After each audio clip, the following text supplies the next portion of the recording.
You open your phone before you even sit up in bed. Within 4 seconds, you've seen someone's vacation, someone's promotion, someone's body. You feel a small drop in your chest. You didn't choose to feel it, it just happened. But the real answer for why this happens to you is far stranger than social media is bad for you. Your brain has been running this exact program for 200,000 years. Long before screens existed, your ancestors lived in small bands of 20 to 50 people. Everyone knew everyone. Everyone could see who ate first, who had the better spear, who the group trusted most. Status wasn't a vanity metric, it was survival information. If you ranked low in the group, you ate less, mated less, and were protected less. If you ranked high, you got the best of everything. So your brain built a constant, automatic background process to track one question: where do I stand compared to them? That process never got an update. It's still running, right now, in your pocket. In 1954, psychologist Leon Festinger gave this process a name: social comparison theory. Festinger proposed that humans have an inborn drive to evaluate their own opinions and abilities, and when no objective measure exists, they compare themselves to other people instead. Notice what he didn't say. He didn't say people choose to compare themselves. He said people are driven to. It isn't a habit you picked up. It's closer to a reflex, like blinking when something flies toward your face. Here's where it gets stranger. Festinger found that people don't compare themselves to just anyone. They compare themselves to those nearest to their own level, close enough to feel like a fair contest. You don't lie awake jealous of a billionaire astronaut. You lie awake replaying a comment from a coworker who got the promotion you wanted. Your brain isn't built to process abstract greatness. It's built to track the people standing right next to you in the tribe, which is exactly the problem. Your phone has quietly redefined who stands next to you. 200,000 years of evolution prepared your brain to compare itself to 50 people max. Today, your brain is comparing itself to thousands. Every scroll hands it new data: flawless kitchens, vacation sunsets, someone's best year ever, and your ancient ranking system tries to slot every single one of them into the tribe.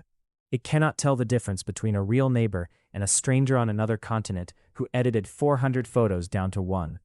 Anthropologist Robin Dunbar studied this limit directly. Through research on primate brain size and social group size, Dunbar proposed that the human brain can meaningfully track roughly 150 stable relationships, now widely known as Dunbar's number, 150, not 15,000, not the population of an entire platform. Your social brain was sized for a village, and it is now being asked to rank you against a city, a country, a planet.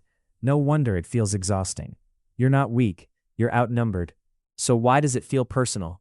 Why does seeing someone else's win make your own life feel smaller, even when nothing about your life actually changed? Because in the ancestral world, someone else's gain often did mean your loss. Resources were finite. A bigger share of meat for one hunter meant a smaller share for everyone else. Status wasn't just pride, it was a real-time forecast of your access to food, protection, and mates.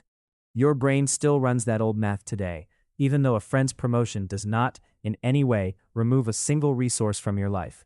The feeling is ancient, the math is broken, but the feeling doesn't know that. There's a twist researchers didn't expect. You'd think people would simply avoid comparison if it makes them feel bad. Studies on media use, including research out of the University of Pennsylvania, led by psychologist Melissa Hunt, found that even when people knew comparing themselves to others online made them feel worse, they kept doing it anyway. Why would your brain keep running a program that hurts you?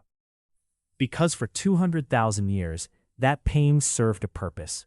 The drop you feel when you see someone ahead of you isn't a malfunction, it's a motivator. In a small tribe, the sting of being outranked pushed you to hunt harder, build alliances, sharpen your skills, close the gap.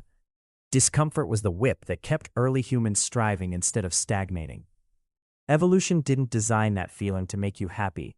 It designed it to make you competitive enough to survive. The bad feeling was the feature, not the bug. But here's the part your brain never accounted for. In the modern world, the gap can never close. In your ancestral tribe, you could actually catch up to the best hunter. You could train, practice, improve, and eventually stand shoulder to shoulder with them. Online, you are not competing against one rival you might someday surpass. You are competing against the curated highlight reel of millions of people, refreshed infinitely, forever. There is no finish line, because there was never meant to be this many runners. Think about how strange that actually is. Your ancestors' comparison system had a built-in stopping point, the edge of the village. Yours doesn't. You can scroll for hours and never run out of new people to silently rank yourself against. The ancient alarm that once rang for a handful of minutes a day when you crossed paths with a rival hunter now rings nonstop every time you unlock your phone. Does this mean comparison is just a curse? Not entirely. Festinger also found something more hopeful. Comparison can motivate upward growth when it's aimed at someone close enough to learn from, not just envy. Watching a friend train for a marathon can genuinely inspire you to start running. The instinct itself isn't broken, it's the scale and the speed that broke it. Your brain was never meant to process this many comparisons this fast. So what do you actually do with an alarm system built for 50 people, now ringing the thousands? Some researchers point to a simple but counterintuitive answer: shrink your tribe back down. Studies on social comparison suggest that consciously narrowing your reference group, paying closer attention to your own past progress instead of strangers' highlight reels, reduces the emotional toll significantly. Your brain doesn't need less ambition. It needs a smaller, more honest pool of people to measure itself against, the way it was built to. The next time you feel that small drop in your chest while scrolling, you're not seeing proof that you're behind. You're watching 200,000 years of survival wiring try to make sense of a world it was never built for. Your ancestors needed that feeling to survive a village of 50. You inherited it to survive a feed of infinite strangers, and somehow, most days, you're still standing. When you sit up in bed and reach for your phone before your feet even touch the floor, remember, the real answer for why you can't stop comparing yourself to others was never about you at all. It was written into your brain long before you were born, and understanding it is the closest thing you have to finally turning the alarm down.